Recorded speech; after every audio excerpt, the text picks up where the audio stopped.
latar belakang pembangunan Pak. Nanti itu bawa itu batik. Tangga Pak? Oh, biasa dicoret. Salah? Waduh. Terus Jakarta. Full, dilarang foto itu.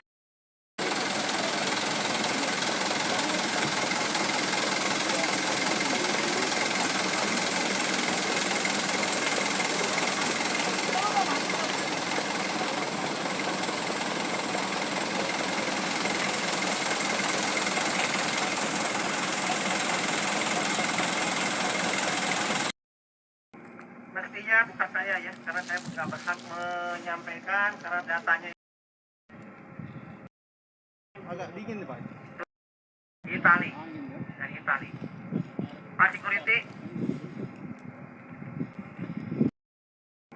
mestinya bukan saya ya, karena saya nggak berhak menyampaikan karena datanya.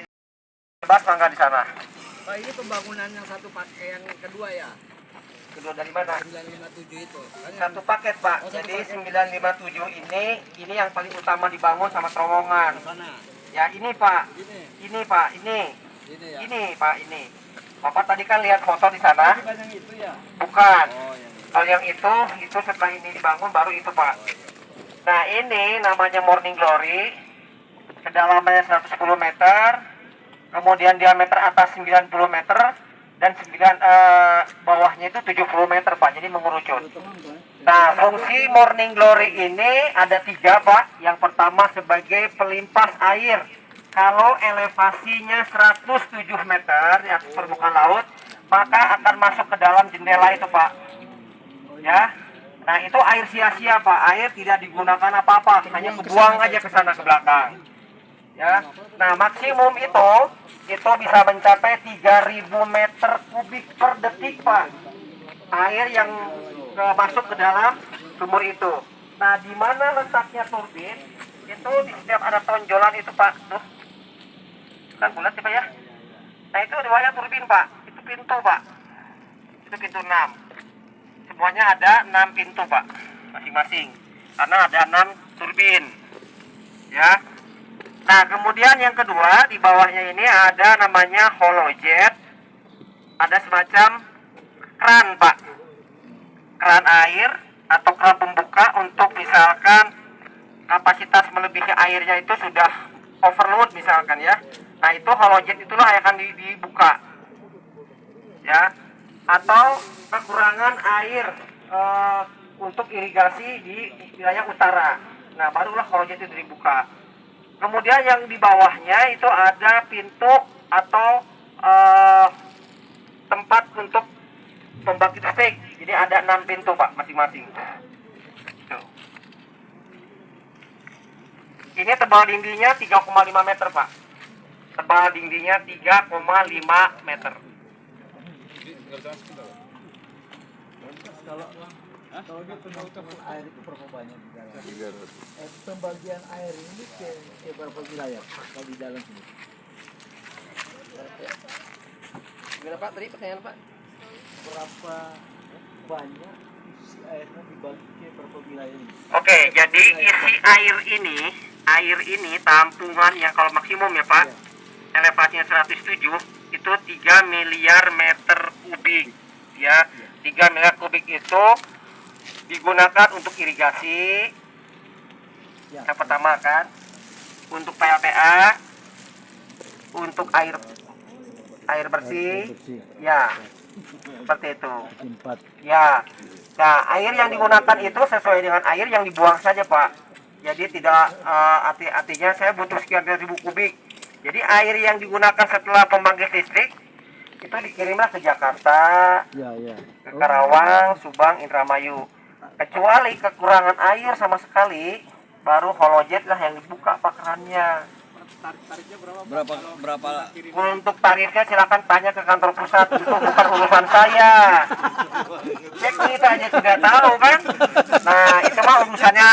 Ada pesanan sana kekeringan, bukan hollow jetnya. Pak, kalau seperti ini nih Pak, kalau air luar seperti ini. Nggak bisa masuk ya? Air luar bisa kali Pak, bisa masuk. Bentar Pak, kami ada instruksi tadi masuk karena harus menggunakan 1 helmet. Kedua harus ada pengawasan dari pihak. Saya cuma nanya ini Ya. bukannya mau masuk. Ya. air ke bawah. Begitu airnya tinggi dia masuk ke dalam Melalui jendela. melalui jendela. Itu bisa di waktu-waktu kapan? Jadi gini Pak, ini kan siklusnya setahun sekali. Setahun sekali. Ini air maksimumnya setahun sekali Pak. Di bagaimana kondisi cuaca debitnya tinggi di Bandungnya ya Pak ya. Nah, kalau elevasinya sampai 107, maka air akan masuk ke dalam jendela Pak, melipas Pak. Itu air sia-sia, air lebih itu. Berarti Tidak digunakan apa-apa. nggak dapat income juga dong kalau kelebihan. Buang aja paling income-nya di sana untuk air bersih, paling income-nya. Ya. Nah, kalau untuk pembangkit listrik itu artinya ada di bawah Pak. Ada pintu sendiri-sendiri. Kalau dibuka, ya pintunya jalan. Kalau ditutup, berhenti. Itu tidak tergantung dari air yang di luar sini.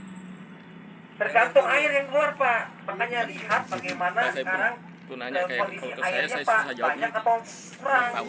Kalau berkurang otomatis turbinnya nanti akan berkurang juga. Daya putarnya Pak, debitnya gitu. Pak, setinggi mana dia dapat kapasitas listrik optimum? Optimumnya 187,5 megawatt jika airnya maksimum 107 mdpl. 107. 107. Itu optimum listrik. Optimum. Dan sekarang kan kondisi turbinnya sudah tua kan. Jadi mempengaruhi terhadap kondisi listrik. Betul. Tuanya berapa Pak usianya Pak? Usia Iya, kan 57 sampai sekarang berapa tahun? Belum Berarti ada 5. Udah 65. Ya, jadi untuk pemeliharaan itu tetap ada. Ya, jadi nanti kan setiap berapa ribu jam sekali itu nanti ada penggantian spare part. Ya, ada penggantian spare part, tambah oli dan sebagainya kan. Tapi kalau untuk pemeliharaan ini itu setiap hari ada Pak, harian, mingguan, 2 minggu sekali dan bulanan. Nah, bagaimana supaya ini terawat? Di dalam tubuh bendungan ini ada beberapa instrumen yang tertanam Pak. Di antaranya ada inclinometer. Adalah bagaimana dia bisa mendeteksi getaran akibat gempa. Kemudian kebocoran. Kebocoran itu ada V-notch sama stopwatch sama gelas ukur.